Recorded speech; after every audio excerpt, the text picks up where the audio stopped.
This is one of the largest orders for an Indian designed, developed and manufactured weapon system.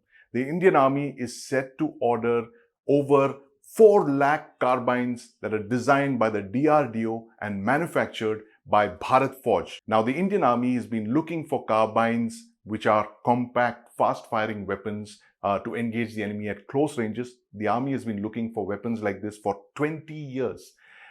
This contest began about 15 years back. It was open to Indian and foreign vendors.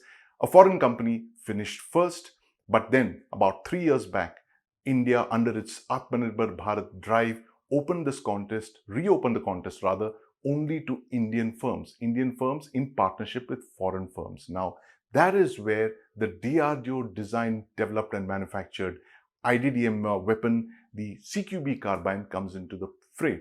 The CQB carbine is designed by the Armaments Research and Development Establishment in Pune. ARDE partnered with Bharat Forge, whose Kalyani Strategic Systems is going to manufacture this weapon. Now, 3 years back when the contest opened, there were 6 companies in the fray, which included PLR, a company that's owned now by Adani, the Jindal Group, and several other such companies participated in this contest. Understandably so. It's one of the largest orders for small arms anywhere in the world.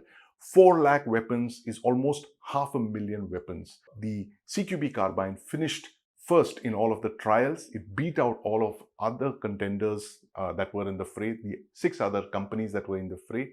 And now it came down to price. Would it be the cheapest when the bids were open? And as bids were opened recently, it emerges that the Bharat Forge produced weapon emerged the cheapest. It beat out all the other competitors by very wide margins. Now it's only a matter of time before the contract is formally placed by the Indian Army on Bharat Forge. It's a big day really for Atmanirbhar Bharat and also for IDDM, or indigenously designed and developed manufactured weapons.